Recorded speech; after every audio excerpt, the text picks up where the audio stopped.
Bienvenue sur cette première vidéo de notre série consacrée à Node.js. Alors Node.js, qu'est-ce que c'est? Bon, on va aller sur le site officiel de Node pour avoir leur définition. Node.js est une plateforme. Donc souvent on résume Node par le fait que ça permet d'exécuter du JavaScript sur le serveur, mais en fait, si vous y pensez, bon, par exemple moi je viens de l'univers .NET et C Sharp. C Sharp c'est que le langage, finalement ce qui donne la puissance de cette plateforme, c'est le nombre incroyable d'API qui sont mises à disposition. Sur Node c'est pareil, JavaScript c'est que le langage, et Node ça vous met à disposition des milliers, des dizaines de milliers de modules qui vous permettent de faire des choses que d'ordinaire vous ne faites pas en JavaScript. Donc voilà, on va dire pour une définition assez rapide de ce qu'est la plateforme Node. Donc l'installation est simple, hein, il y a un bouton vert, et ça c'est que en cliquant sur installer, ça va vous télécharger. Bon, on va le faire. Bon, j'avais déjà téléchargé un package, en fait une version de Node qui correspondra à la version de l'OS que vous avez. Donc comme moi je tourne sur Windows 8.1, bah, donc c'est un MSI qui est téléchargé. Vous, si vous êtes sous Linux ou Mac, je pense que vous aurez un tar.gz. Donc il suffira d'installer, et à partir de là, vous devriez être opérationnel. Alors sous Windows, bon, je pense qu'il ne devrait pas y avoir de problème de passe, mais au cas où vous vous rendiez compte que Node n'est pas accessible depuis n'importe quel endroit de votre application, donc on va voir ça. Par exemple, moi si je tape node-version pour voir quelle est la version de Node que j'ai, donc je vois que je peux exécuter Node depuis n'importe quel endroit en fait finalement de mon OS.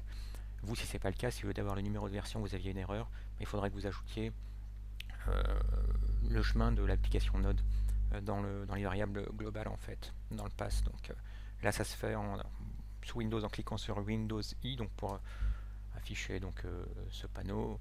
Vous auriez ensuite dans Control Panel, puis dans System and Security, Système de nouveau, et enfin Advanced System Settings, et là en bas en variable d'environnement.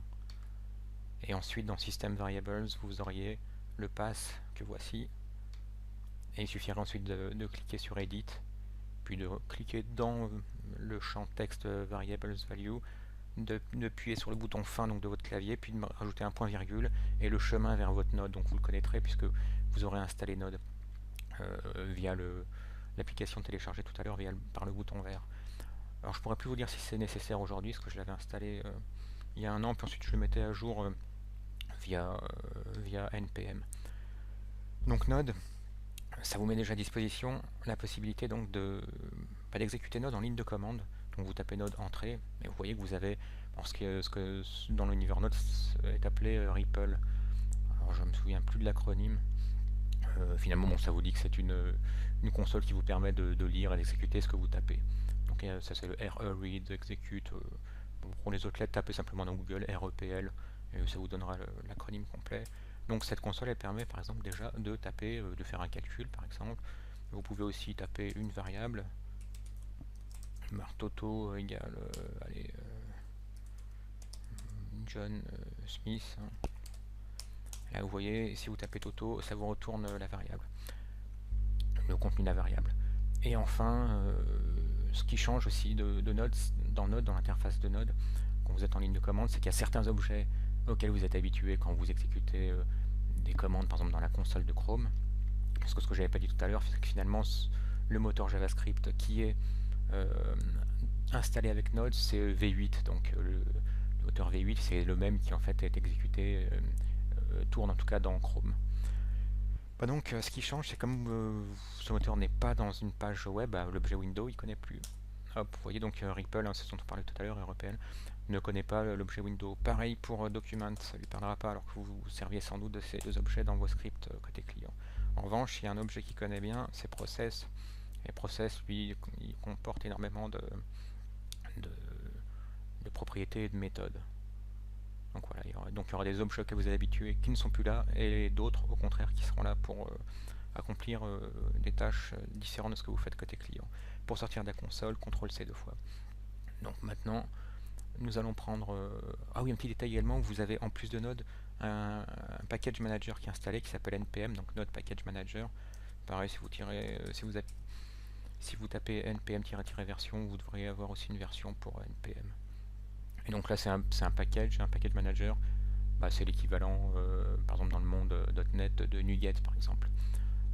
Bah, ce genre de choses existe dans Ruby, en PHP, je crois que c'est Composer, mais j'en suis plus sûr. Ça fait un moment que j'ai plus fait de PHP.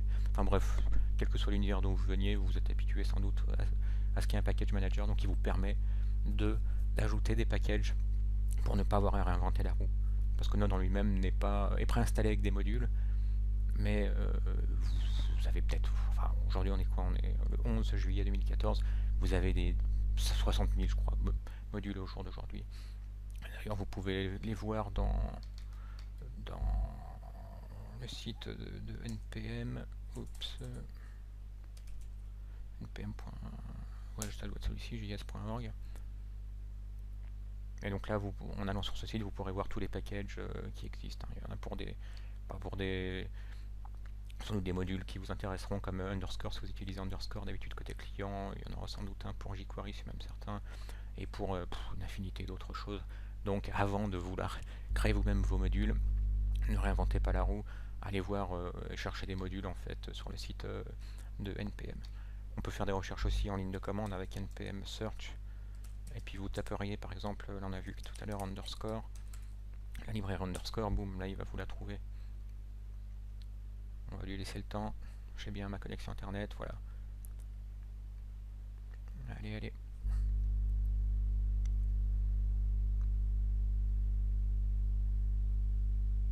Bon, on le laisse vivre. Et ensuite, pour installer, voilà, donc ça vous liste tout ce qu'il a trouvé relatif à underscore. Et pour installer, il suffira ensuite, pour installer donc underscore, de faire npm install et underscore. Mais bon, là, c'est pas le propos de cette vidéo. Ce que nous allons faire, c'est créer une première application. Et donc là, on va aller simplement sur notre répertoire sandbox qui nous permet de jouer un peu avec des choses qu'on découvre au fur et à mesure. Donc là, je vais appuyer sur majuscule et faire un clic droit en même temps. Ça me permet d'ouvrir la console. Une console Open comme en Windows Sphere, donc ça m'évite de naviguer à la main. Et donc, on va créer... Alors, je vais d'abord créer mon fichier plutôt. Hop. On va se créer un petit fichier qui s'appellera myServer. Allez, hop. Parce qu'on va créer un serveur HTTP, vous allez voir. Grâce au module préexistant, ça prend même pas 10 lignes de code. On a donc dit myServer.js, donc ce sera un fichier JS. Oui, je suis sûr de vouloir changer l'extension. On l'ouvre dans Sublime Text. Et là c'est parti. Donc il y a certains modules qu'il faut installer, comme on l'a vu à l'instant, via npm. Oups, c'était pas comme on l'a fait tout à l'heure. Donc avec npm install, enfin je l'avais pas tapé en entier, donc c'était npm install. Quand vous aurez besoin d'un module, vous taperez le nom du module. Donc là tout à l'heure c'était underscore. Mais sinon, il y a des modules qui sont déjà fournis, on va dire, avec Node. C'est notamment le cas du serveur HTTP, parce que là on va créer un serveur HTTP qui sera capable donc de répondre, d'écouter des requêtes venant de clients et d'envoyer une réponse.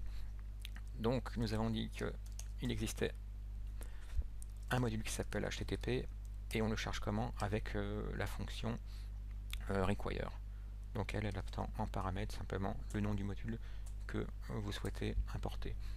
Bon, la coutume, si on peut dire, veut qu'en général on donne à sa variable le nom du module qu'on est en train de charger. Donc j'aurais pu l'appeler autrement, mais pourquoi se compliquer la vie, puisque je charge le module HTTP, je le mets dans une variable qui s'appelle HTTP.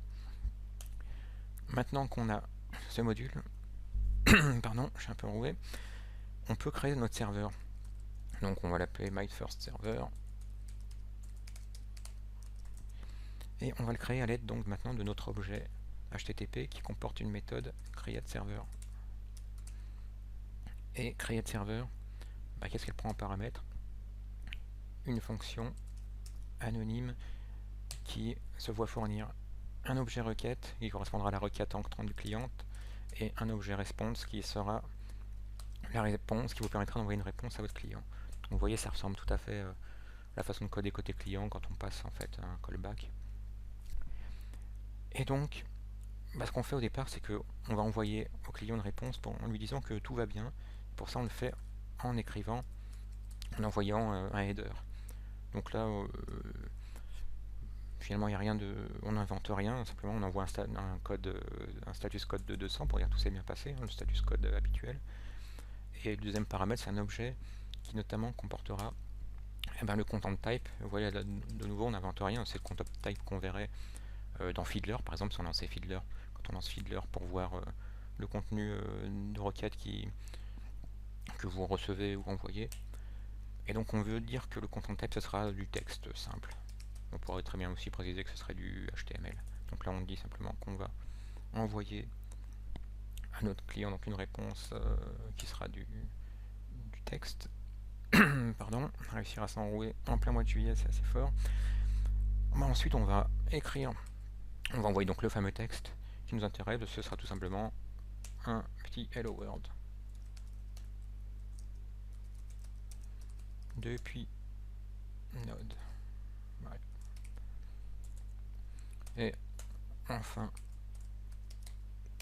comme cela, ce sera la fin de ce qu'on enverra au client, un petit response.end, pardon. Et voilà, vous avez vu, en à peine une demi-douzaine de lignes de code, on a déjà un serveur. Alors, il faut quand même dire au serveur sur quel port écouter. Bon, par défaut, c'est avec le port HTTP, c'est le port 80. Rien ne nous empêche d'écouter sur le port 3000. Ce que je vais faire, parce que je sais pas, j'ai peut-être quelque chose d'autre qui tournerait sur le port 80, avec tout ce qui tourne sur cette machine. Donc voilà, là on a notre serveur, comme je vous disais, de nouveau, c'est pas la peine de réinventer la roue. C'est ce qui vous économise énormément de travail, c'est d'avoir importé tout d'abord avec la méthode require que vous utiliserez pratiquement systématiquement le module HTTP donc qui lui est fourni nativement avec Node. Et il n'y a pas de chemin, vous remarquerez, parce que c'est seulement quand vous créerez vos propres modules que vous indiquerez un chemin. Donc il y aurait par exemple je sais pas, un point, un slash, et puis le nom de votre module. Là, comme c'est un module fourni, en tout cas fourni par Node, ou ça aurait été le cas si vous aviez installé un module via npm install le nom du module. Donc là, pas de nom de chemin. Sinon, de toute façon, vous auriez une erreur. Puis ensuite, création d'un serveur HTTP à l'aide de notre objet HTTP serveur. Hop, et on écoute sur un certain port. On enregistre. Et là, donc, on n'a plus qu'à exécuter notre serveur dans la ligne de commande. Ça se fait simplement. On va voir si on a bien accès à notre fichier. Oui, myserver. Et on tape node, la commande node, et le nom du fichier qui comporte notre code qu'on vient de taper à l'instant, donc c'est myserver.js. Et voilà, on lance. Alors là, si on avait une erreur, on aurait eu l'erreur qui serait affichée ici. Mais là, on voit que qu'en fait, l'appli est en train de tourner puisque le curseur clignote. Ce qui veut dire que si on va dans localhost et sur le port 3000, et bien qu'est-ce qu'on reçoit? Hello World depuis Node.js. Donc voilà, vous avez vu en une demi-douzaine de lignes de commande. Avec Node, vous pouvez créer un serveur web. Et bien merci d'avoir regardé cette vidéo et à bientôt.